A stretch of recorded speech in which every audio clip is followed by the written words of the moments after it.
Hello, heathens! I'm Megan Angus, and this is Spinning the Wheel podcast.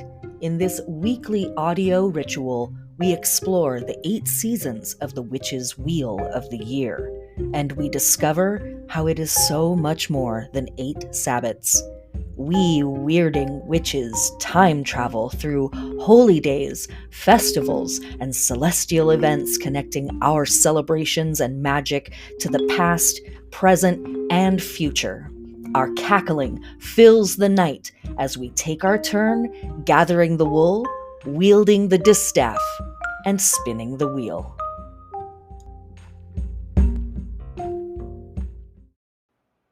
What's up, witches? Welcome to Spinning the Wheel podcast with me, your decidedly discriminating host, Megan Angus. Uh, we've got a lot of stuff to talk about. Big surprise, right? I know, shocker. We've got a lot to talk about. But first and foremost, let's talk about what has been happening and what's coming up, and then we'll get into the data of this week. First off, I want to give a huge thank you to Bumbershoot. Wow. I had a great time this year. What a party. What an amazing party. I'm not getting paid to say this, by the way. Had a great time. Everybody that I talked to had a great time. There was so many different types of really interesting things to do. The music was all over the map. It was fantastic. There was something for everybody. I was very impressed. Bumbershoot 50, off the chain, I believe is what they say. Damn fine. And massive thank yous to Ilva and Kiki from The Living Altar. You can find Ilva under Bimbo Yaga on Instagram.com. You can find Kiki under The Opulent Witch on Instagram.com. And their tarot deck and oracle set that they created, The Living Altar, they have a website for that. And they both offer services. They both have Patreons. They both have websites. And while Ilva is up here in the Pacific Northwest, she is doing in-person events in Seattle, Portland, and a couple of other places. Check them out on social media. They absolutely kicked ass in creating that witches temple for us witches to come and work in. We had an amazing time. I met so many people. If you found this podcast through meeting me at Bumbershoot, hi, nice to reconnect. I met so many cool people. I had so many good conversations. It was so wonderful to do an in-person event. Really, honestly, the first in-person readings that I have done, especially in that kind of a capacity, honestly, in 4 years, maybe. I'm really pretty certain that it was from before COVID, because I genuinely have not done anything like that since COVID began. So we felt held, felt protected, and respected. And, so those two witches absolutely held it down and made it an amazing experience for me. And I think it was an amazing experience for all of the other witches and metaphysical workers that rolled through. I don't want to speak for them, but the feedback I got from everybody that I worked with was phenomenal. And the feedback that I got from everyone that I talked to that day that came in for readings was phenomenal. So, huge, massive thank yous all around for such a special event and such a special energy to be able to take place and happen. I know that I said I was going to do the Mabin class on September 12th. I lied. The Mabin class has been pushed back to Tuesday, September 19th. Check my stuff. I'll have ads up soon enough. Instagram, probably TikTok, YouTube, and my website. The class will be a live stream, free for all beings on YouTube. If you want to support that work, you can join my Patreon for as little as $1. Folks that join at the Venus level, that's $9 a month and higher, will get access to the workbook, the calendar, the digital altars, the digital spells, playlists, etc., etc., etc., all the slides, and all of the extra stuff that comes along with the classes. And folks that sign up at the Sun level, that's $23 a month and higher, will get 2 readings annually with me on how to integrate the Wheel of the Year material as a way of saying thank you for supporting this work. And another way that I say thank you to my patrons is that we have a monthly tarot circle most months. Sorry. I do flake out occasionally. All apologies. You can attend that monthly meeting for free at any level of Patreon subscription. And this month's Tarot Circle is going to be Tuesday, September 28th. So basically a week after the Mabon class. And tentatively, I have planned a community reading, a collective reading for fall, but something else is tugging at me and I'm not entirely certain what it is. I might do a poll on Patreon to see what y'all want to do. We're playing it by ear. We'll figure it out. We'll find out. Okay. The Is that everything? I think that's all that we need to talk about. Yeah, okay.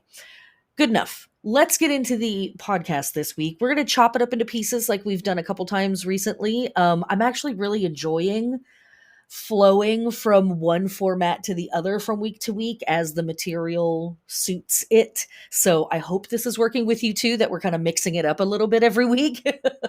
I love feedback. So tell me if it's working for you. Tell me if it's not, if there's something else you wish I was spending less time on or more time on, yada, yada, yada. Okay.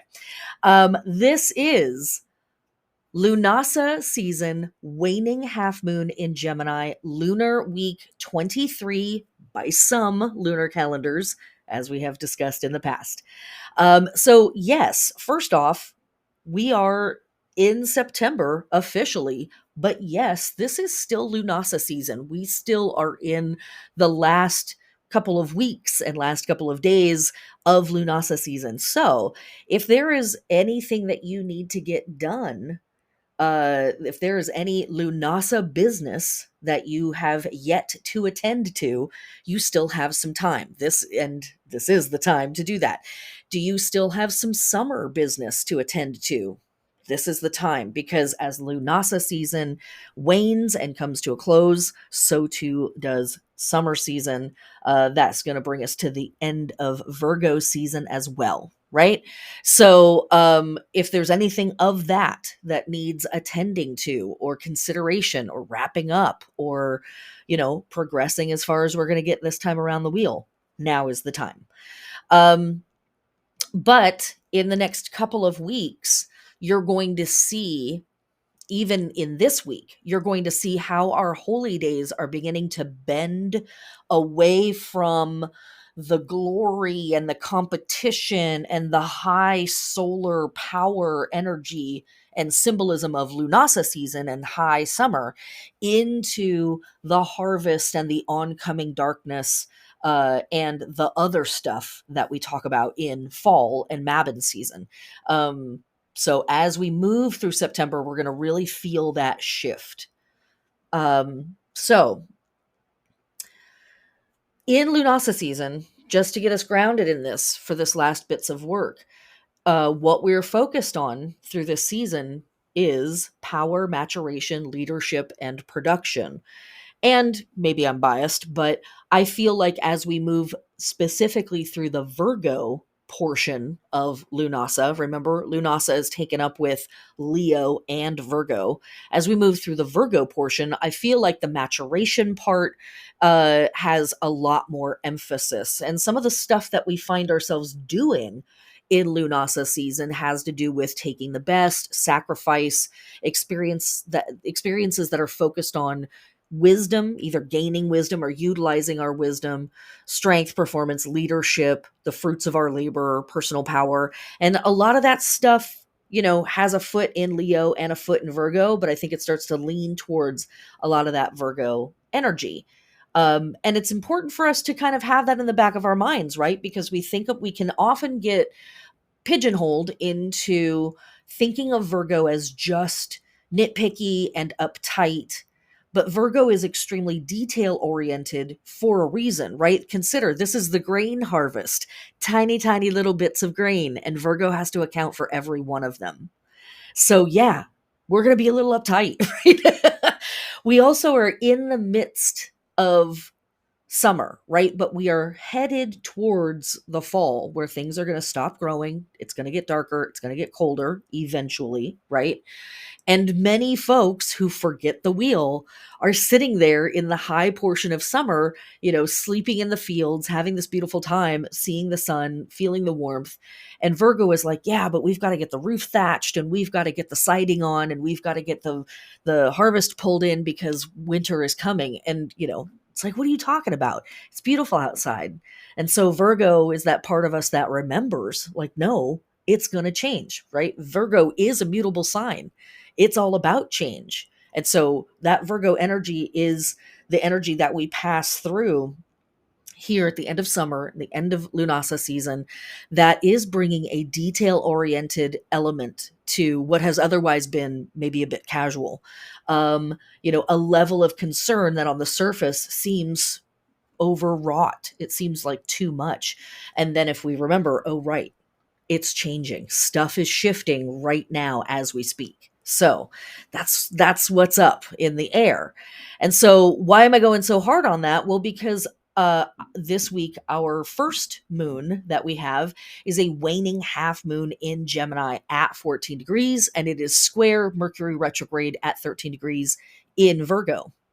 And Gemini, Virgo, both ruled by Mercury. So Mercury's process right now of being in retrograde or retrograding through the sky or appearing to, right, is really important to the end of our Lughnasadh process.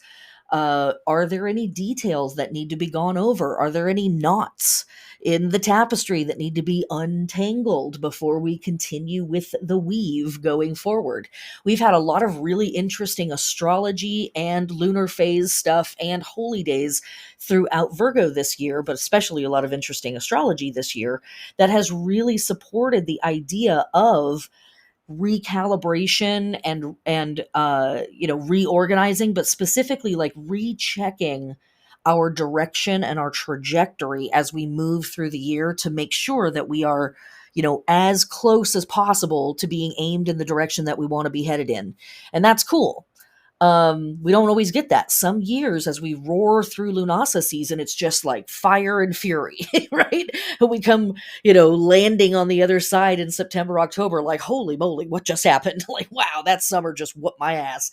And this summer has been a little bit of more of a slog for some folks. This summer has been hot and hard for a lot of folks and a lot of intensity, but a lot of work embedded in that stuff kind of alongside it. So this energy is really helping us, even if it feels like it's been a bit of a slog, even if it feels like it's been, less than the boisterous, hedonistic summer, that you could have had. We've gotten a lot of work done, or we've had a lot of opportunities to get a lot of work done. So this waning half moon in Gemini is dialing us in on this conversation.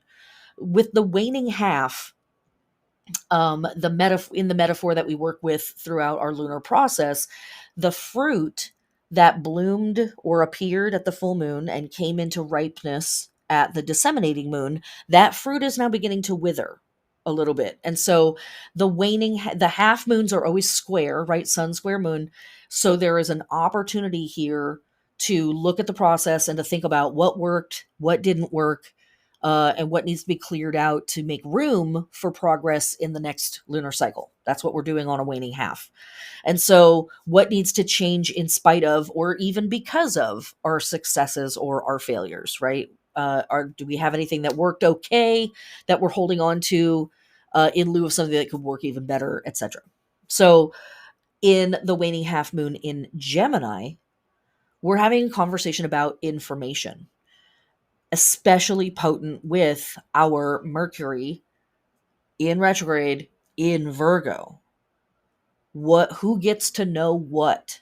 How do we utilize information. Not only just where do we get information, but how are we utilizing information and data in our process for ourselves and the people around us? What is the relationship for you between information and power? And so in that, who gets to know what?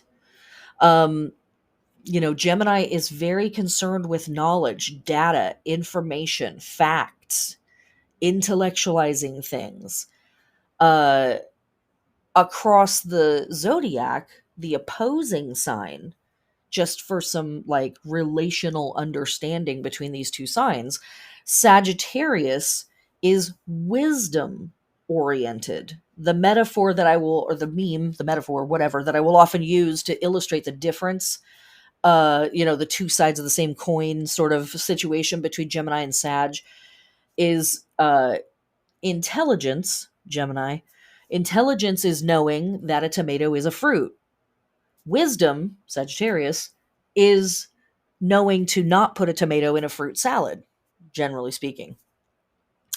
And so this square from Mercury with the sun basically sitting on top of Mercury, the sun and Mercury both squaring the moon hanging out over in Gemini, is this idea of, what do I know? What do I think I know? And in what ways am I wielding this knowledge to make stuff happen around me or not support things happening around me or whatever, right? And then it's the square. So it's like, in what ways is that weird? And in what ways am I manipulating things? All of that kind of stuff. I'm going to leave you with that to work through it. Good luck. um, for our lunar body work with a waning half moon in Gemini, we are resting, relaxing, nourishing, supporting, or otherwise restoring the shoulders, the elbows, the wrists, the arms, the hands, the armpits. These are the parts of the body that are ruled by Gemini. So yes, the mani-pedi, specifically the manicure, or the sugaring of your armpits or whatever. Yes, holy act this week if those are things that you enjoy. Getting a good shoulder and arm massage, holy act, absolutely. As I say every single week, not a doctor of the human corpus, a doctor of pothos and spider plant and and avocado tree. So check in with your trusted health advisor if you're wanting to incorporate any of this information into your health routine. And always, we can work with the metaphor. So is there anything on your shoulders right now that maybe it's time to shrug off? Is there anything within arm's reach? Is there anything that you are holding on to that it's time to let go of, etc., etc.? And for our plant body work, we are pulling weeds, cutting trees and cutting wood specifically for firewood and lumber. We're doing any plowing, cultivating, or pruning of trees and vines. And of course, vines mean your viney houseplants too, right? We don't have to have 40 acres for this to make sense for us. Doing pest and disease control, absolutely, with climate change and with the weather beginning to change. We are harvesting below ground crops for eating, drying, storing. This is a great time for fertilizing. And if we're planting anything, we're planting roots, trees, biennials, and perennials. And so, what is our astrology for this day? The sun is conjunct Mercury retrograde in Virgo at 13 degrees. This is the Mercury Cazimi, as you will often hear astrologers say. And so, what does that mean for us? What it can mean is deep insight, deep strategy, illuminated thinking, right? Think about the sun and Mercury coming to hang out with each other at the same time. So it's our sense of self and our capacity to intellectualize stuff or think through things or find the vocabulary to talk about a thing. We might be asking for information and getting it on this day. But this entire week, in my opinion, gives us a lot of really cool not a lot. I shouldn't say a lot. We actually have very little astrology this week, but we have these two very interesting opportunities: the astrology of today and the astrology of Friday the 8th, and then our two lunar phases that we hang out in, really support this idea of what are we telling who, and in what way are we telling that story? And to what end are we telling that story? So, again, the Sun conjunct Mercury retrograde is really this opportunity for illuminated thinking, to really have insight into our thinking process, to ask for information and get it. And yes, these are going to be relatively fast transits this week because they're both initiated by the Sun. But these transits, coupled with the two lunar phases that we're working through, for me, it's sort of like a glow that lasts for the whole week leading up to the next lunar phase, which is the new moon in Virgo. So let me talk about this in a little bit more of a holistic way than I usually would. Because, right, usually here on the podcast, we break it down day by day. So we're starting off our lunar week with this waning half moon in Gemini. That's all about who gets to know what, how do I work with information to control situations, how do I, hope to move through spaces, and all of that stuff. Information plus me plus power plus, like, sometimes is there weirdness or friction square, right? And then on this same day we have the Sun conjunct Mercury in Virgo. So again, illuminated thinking, asking for information, getting answers, asking for insight or just receiving insight, being able to strategize, being able to have like a little bit more of a bright idea, a brightness to our thinking. And then 2 days later, Friday, September 8th, we have the Sun in Virgo trine Jupiter retrograde in Taurus at 15 degrees. And this takes all of that stuff and expands it out. It brings a level of hope, it brings a level of optimism and expansiveness to our thinking. And so the trine to Jupiter really is like, hey, I've had some bright ideas. How much bigger could I get with this stuff? Again, as I always say, if there's ever a downside to transits involving Jupiter, is that we can overestimate things, we can overpromise. So just try not to do that, right? Like, keep one toe on the shore of reality. But I really would utilize this entire week as an opportunity for just literally saying to yourself, your ancestors, the heavens, the deities, the forces, the elements, the whomstever it is that you like to cavort with and do your witchery with, hey, I've got questions. Can I have some information? Can I have some data? Can I have some answers? Can I have some more data to work with to try to figure out the answers for myself? Like, however it is that you do your process and do your stuff. And so then rounding out the week, we have our balsamic moon in Leo. And the balsamic moon in Leo is very concerned with the energy of the bard. And let me roll us back for a moment. It's our balsamic moon in Leo, and on the balsamic moon, there is an element of distillation. What did we learn? What did we earn? And what comes next? How is the future pulling us forward? And so this balsamic moon is our last balsamic moon of Lughnasadh season and summer. So there is a moment of asking, what is the accumulation of our time in Lughnasadh season? What did we learn about being the bard? What did we learn about being on stage? What did we learn about telling the stories? And something that Raven Caldera says about this moon that I think is really important, as an aside, if you're new here, we work with Raven Caldera's moon phase astrology a lot on this podcast when we're talking about the lunar phases in the different signs. It's a great book. I don't agree with every single thing that's written in the book, but I love it, and I love it as a concept, and I think it's something that I wish more astrologers were exploring.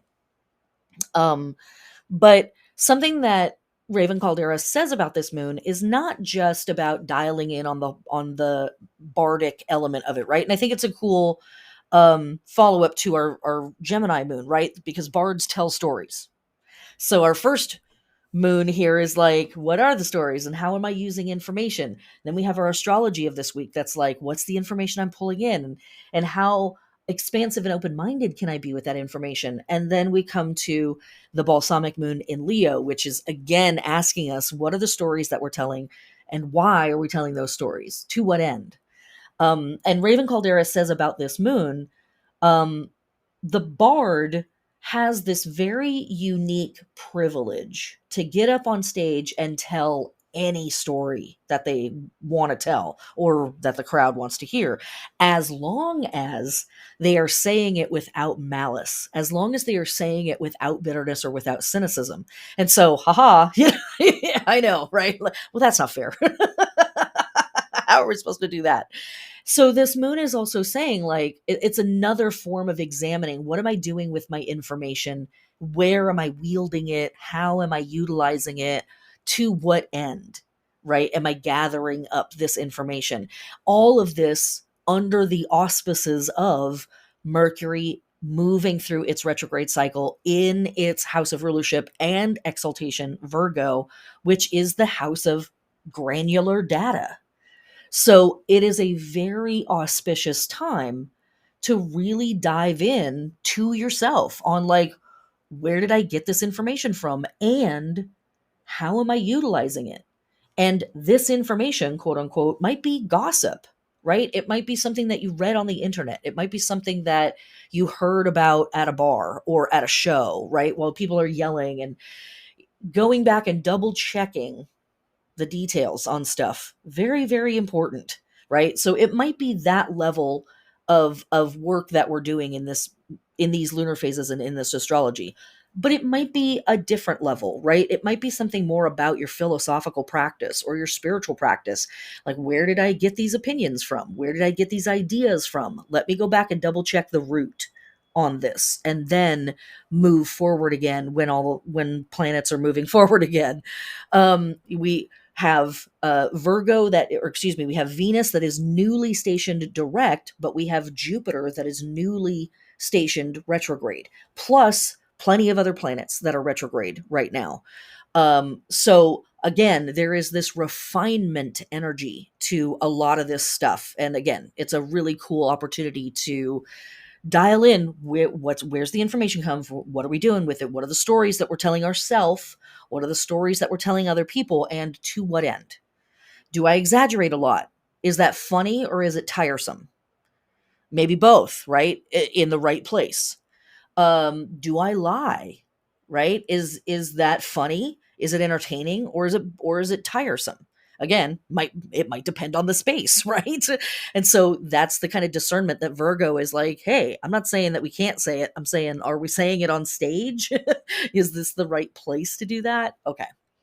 I don't want to talk this to death. All right. But while I'm here talking about the balsamic moon, let me say this. For our lunar body work, when we have our balsamic moon in Leo, we are resting, relaxing, nourishing, supporting, or otherwise restoring the back, the heart, the circulation, and the blood. So whatever, however that makes sense for you. And then for our plant body work, we are fertilizing, cultivating. This is a great time for cutting trees for lumber and firewood. A great time to prune trees, doing pest and disease control. If we're planting things, we're planting roots, trees, perennials, biennials. This is also a good time for plowing and harvesting below ground crops for eating or drying or storing. Now, as I said, this is officially our last balsamic moon of summer, our last balsamic moon of Virgo, our last balsamic moon of Lughnasadh season, which means right around the corner from this is our new moon in Virgo, and this will be our last new moon of Lughnasadh, last new moon of Virgo, last new moon of summer. So again, this is really a week of taking an account of, where are we? What have we done? What's left to do? Knowing that we cannot do it all in any one cycle around the wheel. But how can we set ourselves up best for success as we approach fall equinox, which is coming up here very shortly? But also, our moon, actually, let me check my calendar here. Our moon stations void of course, which normally this is just in the Patreon notes, but I'm going to share this with you all this week. Our moon goes void of course at 8:05 a.m. September 12th, and it enters the sign of Virgo at 10:18 p.m. Pacific Standard Time later in the day / the next day for everybody else around the planet, September 12th / September 13th. And every new moon, as we approach the new moon, I am always trying to encourage you to slow down, take it easy, have less adventure versus more. This time, this space between the balsamic moon and the new moon is a very precious time. And it's a time for us to go dark and be still and stop for a little while. And then we start up again at the new moon.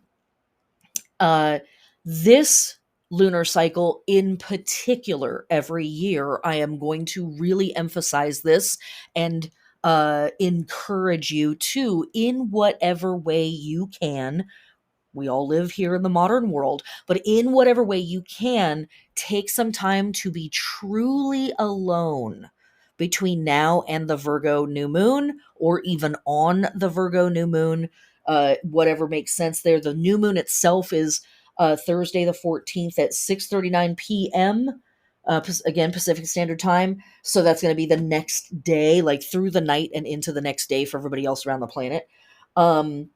And the very next day, Mercury stations direct. I know I'm starting to get into next week's astrology. I'm not supposed to do that, but I just want you to see the lineup here, right? Of what we're moving through in this week and what it's pointing to next week. We have all this cool stuff going on this week, and then Virgo new moon, and literally hours later, Mercury stations direct. And so this is just a really profoundly cool moment for insight. And insight usually comes when we can have a moment of stillness, a moment of privacy, a moment of quiet. And when I say be alone and be quiet, I mean no phones, no internet, not watching a movie, not reading fiction, and really maybe even not reading nonfiction, certainly not reading magazines or newspapers or any of that kind of stuff. Like actually being with yourself and your thoughts. I know. But believe me, it's harrowing, but it's really good for you. And of all of our new moons throughout the year, the Virgo new moon is the number one moon that I truly encourage this. It is our hermetic moon. And so it's an opportunity for you to get recalibrated, refocused, reorganized, recentered in silence, right? You're not giving anybody any clues as to what you're doing. You're not talking about it on Facebook or social media or wherever. It is of you for you. Very, very important stuff, and very cool that we get this lunar and astro lineup pointing us right at this new moon, to be followed up with Mercury stationing direct just hours later. It's good stuff. Let's take advantage of it.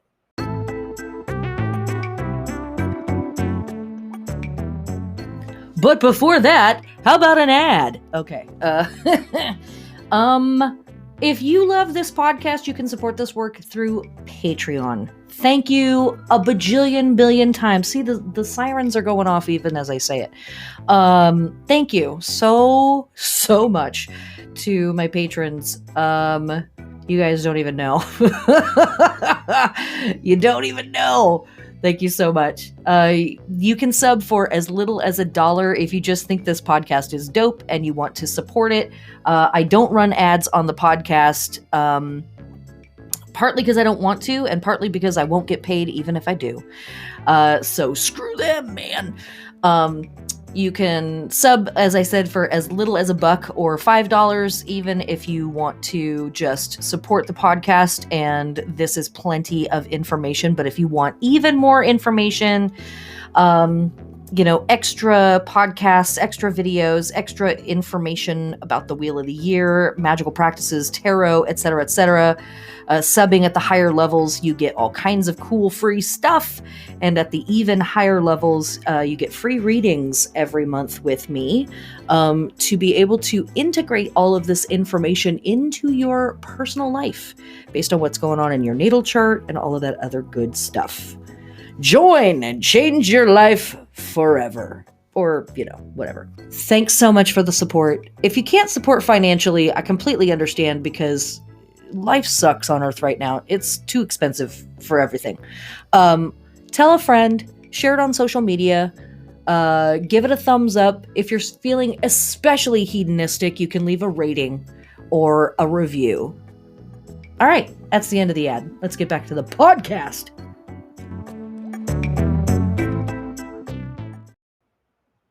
Okie dokie. Now let's take a look at the holy days that we have this week. We're not gonna look at everything that's happening this week. We're gonna talk about some of it. But the three big groups of festivals that we see this week fall into these categories. One, we have Goddess as Abundance / the Harvest. And we've had harvest festivals running from basically July onward, so nothing new there. But we are in this multi-week period of witnessing a whole bunch of goddess emphasizing festivals as we move through the constellation of Virgo. And so we see a whole bunch of festivals in a couple of weeks ago that were very much like goddess as magician. We saw a collection of festivals that were goddess as wisdom, goddess as enlightenment.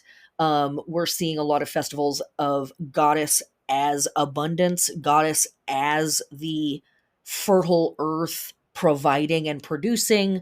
We're going to get a whole collection of mother and gateway goddess festivals happening here, again, as the Virgo season is sort of overseeing our arrival at fall equinox and Mabon and the central harvest of the harvest time. So that's one collection of stuff that we've got this week. Another collection is we still have in the background some emphasis on our death festivals and ancestor festivals. And that is something that we see throughout Lughnasadh season, as we talked about in class and we've talked about over the last couple of months. There's a lot of that stuff here. We have more this week. And then we also have some New Year's this week because, yes, fall, end of summer and into the beginning of fall is another portion of the wheel where we see a lot of cultures place their new year, end of old and beginning of new. And that end of the old year concept is what a lot of those death and ancestor holidays are about. But also, let's not forget, a lot of our death and ancestor holidays are directly connected to our harvest festivals as well. So we see that symbolism kind of moving back and forth. As well, we have lots of meteor showers happening at this time of year. And that too is going to be a time where we see ancestor festivals all around at least the northern hemisphere, but really it's kind of all over the planet. Anytime we've got some good meteor showers going on, we usually have ancestor festivals as well. Okay, so getting into those goddess and harvest festivals, starting September 6th, we have from our Hindu friends and ancestors the festival of Gauraparva. This is a Nepalese holiday that honors the Hindu goddess Gauri. Gauri is an aspect of Parvati, this is a normal thing in the Hindu pantheon, is that many deities are facets of other deities. They're kind of like you have a goddess, and then that goddess has like 8 different faces and different names and different ways of interacting with her. She is worshipped as the protectress of women and the goddess of the harvest. Also happening at this time from our Egyptian friends and ancestors, we have the appearance of Tassanet Nofret. And her name means the good or beautiful sister. She is the consort of Harrow Eris, and is a divine manifestation of Hathor as the divine wife. So here she is the provider goddess. From our Greek friends and ancestors, we have the Hera Telkinia. And this is a minor festival dedicated to Hera, again, a goddess that oversees the harvest, but she also is um, charming, fertility oriented, but also is connected to sorcerers. She was a version of Hera that sorcerers and metal workers would worship as well. So, in fact, she is even referenced as Hera the Charmer under this festival. So, again, this idea of the provider goddess, but connecting to some of those other Virgo themes, like we talked about. On September 7th, approximately from our Yoruba friends and ancestors around the planet, we have the Feast of the Birth of Yemoja. This is a holiday that we find happening at a few different times around the calendar year, and that is because of the diaspora that the Yoruba land peoples have experienced over the millennia, especially over the last, 600 years or so.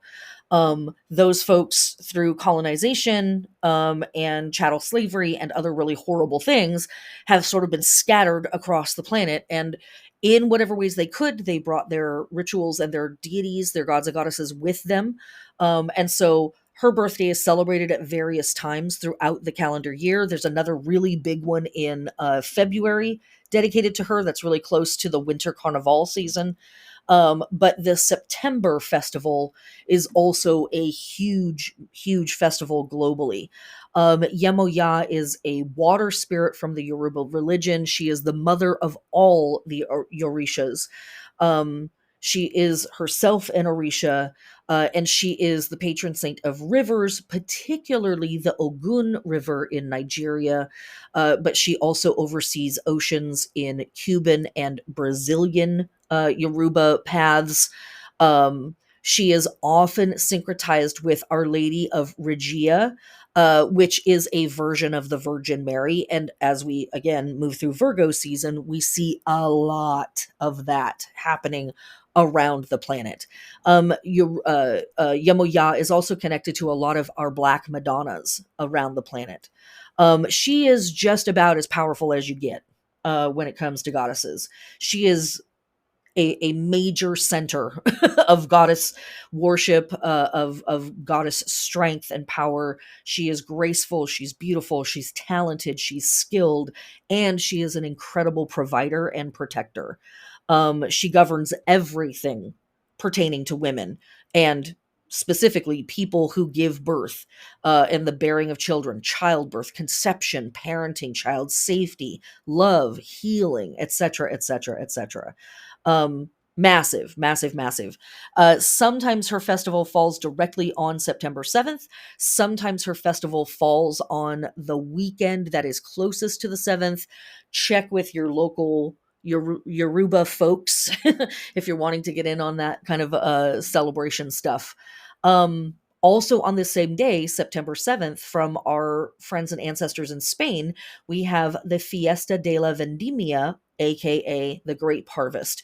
So the Grape Harvest is officially beginning to happen. And what's really dope is exactly the same time down in South America and Argentina in March, when they have their fall, they hold this same festival. From our Miwok friends and ancestors on September 8th, we have the Acorn Festival. This is an approximate date, but this is the Tulum Band of Miwok Indians or Native Americans in Tulum County, California. This is the celebration of their Acorn Festival, and it's a big intertribal gathering, but it's, their fall harvest and fall celebration festivals start to take place around this time. Also here on September 8th, from our Yoruba land friends and ancestors, we have the Feast of the Birth of Oshun. Um, Deeply connected to the feast and birth of Yemoja. Yemoja overseeing rivers, but definitely oceans. Oshun also overseeing rivers and waterways of all types. And these two goddesses together having lots and lots of worship at this time of year. Um, Same day, September 8th, we have from our Egyptian friends and ancestors the procession of Hathor and her Ennead. And there is a big emphasis in this procession around fertility. Phalluses are carried during this procession. And that's really pretty much all of the details that I have about it, but from the writing of this, it is the phallus that fertilizes all that exists. She is called the Horus goddess, mistress of the Menat, and she who opens the new year. So, as I said, fertility, worship, or for goddess as fertile, abundant materia, goddess as fertile, abundant harvest, all of that. Uh, big emphasis of that. Continuing on this same day from our Slavic friends and ancestors, we have the feast for Lila and Lada. Lila and Lada are a god goddess team who really are emphasized at spring. And so here we are on the opposite side of the wheel as we head towards fall equinox. And this is a type of saying goodbye sort of a festival. They are honored because the work in the fields is coming to a close. And this celebration is held with or overseen with dancing and songs. And basically, it's the passing of summer and witnessing that those spring and summertime goddesses and gods are about to go on their other world portion of their journey and process. From our Catholic friends and ancestors on this same day, we have the feast of the birth of Mary and the descent of the Holy Sophia. As an aside, hey, tangent time, check it out. It's been a minute, so why not? Let's have one. Uh, um, I cannot emphasize enough the importance and, or I might say instead, the benefit of studying, learning about, doing some research on the Holy Sophia, especially during this time of year, especially during Virgo season. The Holy Sophia is a concept and a deity and an archetype and sort of an embodiment of wisdom and thought. The Holy Sophia is thought of in various is talked about in various religious traditions: Christian, Catholic, Gnostic, even Jewish. Um, and the Holy Sophia is thought of as like a bridge between the most mundane parts of existence and the holiest parts of existence. And it's like the Sophia is this entity that can stand with a foot in the mundane world and a foot in the holy world and help these two talk to each other through understanding, through data exchange, we might say. I think I just talked about that for a half hour. I don't know. It's probably just totally 100% a coincidence.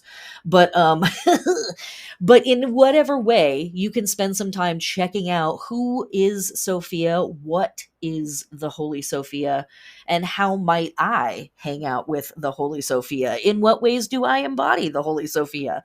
Um just a an incredible body of knowledge within that archetype. Really cool trip to go on. Just gonna say that. That's all. Okay. Also from our Catholic and pagan friends and ancestors, we have the Feast of Our Lady of Charity. This is yet another Black Madonna. As I talked about a few weeks ago, we have a lot of Black Madonnas being venerated at this time of year, specifically as we pass through Virgo. We've talked about that symbolism, right?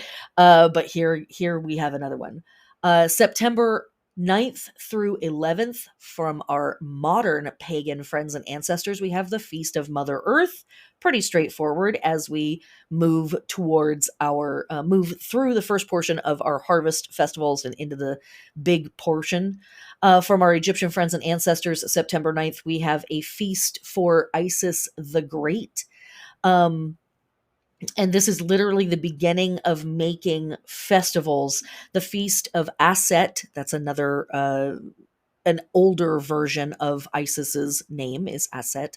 Feast of Aset the Great, Lady of the Two Lands.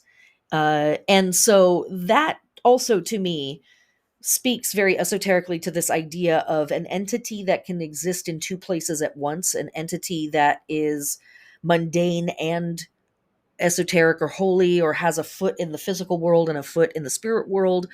But, and also, we are approaching the threshold of where summer changes into fall. And so, gods and goddesses and other archetypes that oversee this time of year also are doing that there. They have one foot in summer and one foot in fall. They have one foot in the land of the living, one foot in the land of the dead, one foot in the light, one foot in the dark, etc., etc., etc. Also on this day from our Albanian friends and ancestors, we have the feast of, or the festival, Te Velat. And Te Velat means the veil. I think that this might be Romanian. I don't have a lot of details on it. It's just in my notes as existing at this time of year. But it makes me think of all of the goddesses that wear veils and what the veil holds and holds back and covers, and when the veil is rent or when the veil is pulled back and what comes through and all of that. Lots of emphasis to all of those things at this time of year. Okay. Moving to September 10th, running from September 10th to September 22nd, from our Chinese and other Asian friends and ancestors, we have Mid-Autumn festivals. There is just a gang of Mid-Autumn festivals happening from China to Korea to Japan, throughout that whole region of the world. Major harvest festival and a 3-day holiday celebrated all throughout. There's fancy foods. Lots of folks go home to their hometowns and visit family and like walk their old streets and go visit their old schools and all of this really cute stuff. Family and friends come together to celebrate and harvest crops.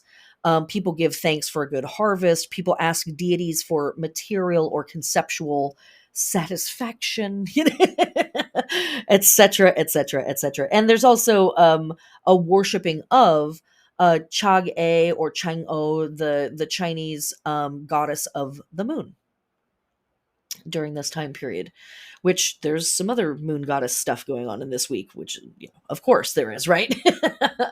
Moving to September 11th, we have from our Roman friends and ancestors, the Dies Natalis for the temple of Venus Genitrix, which literally is Venus that started the family. Fertile Venus, from whence the family line originated. That's literally what her name means. And so again, there's this idea of goddess as the fertile root or the fertile start of a thing. And that is that's pretty much everything for our goddess as abundance festivals. So very briefly now, I want to just skim over really quick some of the other, one of the other thing I forgot to mention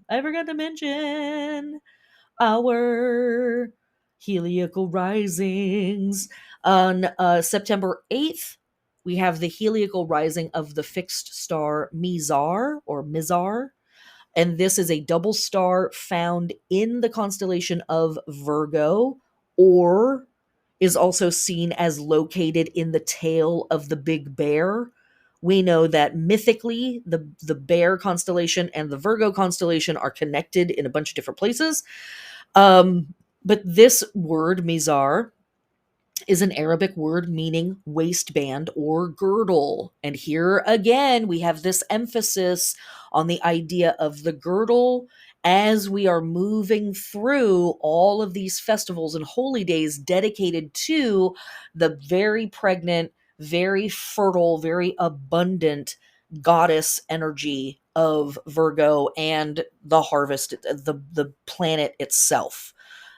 Providing, producing, and doing all of this stuff. As we talked about this a lot last week, of the sacred girdle, the sacred belt, being this status symbol, a symbol of power, a symbol of honor, as well as like a sacred tool utilized by people who are doing laborious work and people who are giving birth, literally. And so here we have yet another star in Virgo dedicated to this idea of the sacred belt. or the sacred girdle. And then on September 10th, we have the heliacal rising of the fixed star Asterion. And the word Asterion literally means starry, or star filled. We find this constellation in the hunting dogs, Canis Venatici constellation, which is very close by to Virgo. Now, consider the image of Virgo running with two dogs or a collection of dogs, and to me, that's Diana or Artemis. Boom, done, easy. And between these two holy days, we have, or between the heliacal risings of these two stars, we have the Dies Natalis for the Temple of Apollo and Latona from our Roman friends and ancestors. And Latona is Leto, the mother of Apollo and Artemis. I'm sure it's just a coincidence. Wait, didn't we already mention that we have other days here from Asia that are dedicated to a moon goddess? Wait a minute, you guys. Okay, so yet another tangent. Uh, okay, so very, very quickly now, I'm going to run over the collection of the other two aspects that we are seeing this week in our holy days. Okay, so the other two themes that we see this week are focused on death and ancestors and the new year. And like I said, these things make sense to me because the death and ancestor piece is kind of like seeing the end and honoring the end of the old solar cycle before welcoming in the new solar cycle or energetic cycle as well. We know that there is throughout the harvest season, the multi-month harvest season, there is this emphasis on ancestors. And then, as I said before, we see a lot of new years happening at this time of year. So, briefly, from our Hindu friends and ancestors, September 6th and 7th, we have the Krishna Janmashtami. And this is a massive annual festival dedicated to celebrating the birth of Krishna. Now, I include Krishna in this category ish, right? Krishna actually has a lot of Virgo elements about him or them. They're a magician, they can be a prankster, there's that kind of Mercury element to them, but they are super duper dark skinned. And their name becomes the word for darkness. And so seeing their birthday here to me makes a lot of sense as we are heading into the dark part of the year, the dark half of the year. Yeah, that's the connection that I'm making there. Correct me or add to my thinking if you're like, well, I see it from this other direction. Please tell me. I'd love to know what you're thinking about. So moving through to September 7th, from our Egyptian friends and ancestors, we have the day where Anubis inspects the embalming tents. So again, this emphasis on death work and by connection, ancestor work. Moving deeper into the week, we have on September 11th from our Catholic friends and ancestors, the beheading of St. John the Baptist. And this is something that I deeply connect to the god Crom Dub and to our Lughnasadh celebration and Lughnasadh energy. As we talk about a lot in the Lughnasadh class and throughout the weeks of Lughnasadh or Lammas, we talk about how many deities receive a wound to the head, the eyes, the face, or the neck somewhere. St. John the Baptist being one of the main ones. Also on this day, September 11th, here in America, National Grandparents' Day. So there's a connection to living ancestors. And then two other holidays that are happening this week. Well, I should also say this. I'm going to scooch back a little bit. Actually, I'm not scooching anywhere. I'm staying on the same day. September 11th, from our Coptic Egyptian friends and ancestors, as well as our Rastafarian ancestors. This is Nowruz or the New Year for those folks. And so, right in alignment with that, on September 12th, we have Profectio Divi from our Roman friends and ancestors, and then running from September 13th through the 14th, we have the Ludi Fatalis from our Roman friends and ancestors. And both of these festivals are dedicated to reading the lots, reading our fates, reading our fortunes as we are stepping out of the old year, out of the old cycle, out of summer, out of one portion of the harvest, out of that stuff, and into the next thing, the new thing, the upcoming thing, whatever our vocabulary is around that, right? And we are checking in with fate. We are checking in with divinity. We are checking in with destiny and getting a reading on how's the harvest going? What kind of trouble might be coming as we step into fall season and have all of that stuff coming up. So those are all sort of here with us as our holy days. But as you can see, there is just a major emphasis on uh, this idea of fertility, harvest, abundance, production, the abundant body of the goddess as earth, or earth as abundant source. Just a huge, huge push for that. There's a few other festivals going on this week, but we're not going to talk about them. They'll be in the notes. You can do your own research, my good friends. Um, I'm sure I've missed a few things. Oh, right. September 11th. See, this is me looking back over my notes. I should just stop. From our Greek friends and ancestors, we have the festival of Zeus Epoptes. And this is Zeus in a very chthonic form. Basically, it means that he has some type of power over the ancestors or ancestral powers. Basically, a lot of modern interpreters see this festival as a day where um, Zeus was called on to sort of avert the dangerous dead or to control the dangerous dead. So there's that going on. And then from our Egyptian friends and ancestors on September 13th, we have the appearance of Bast Anktawi. Apologies, ancient Egyptians, if I am mispronouncing that word, which is Life of Two Lands, aka the Memphis necropolis. So it was Bast in her connection to the ancient necropolis, as well as Benin Atum, who is the cosmic snake, making an appearance on September 13th for some nefarious, probably not, but just mystical and occult motivations. So those are our festivals of this week. As you can see, we're just kind of cruising through the end of Lughnasadh, the end of Lammas season.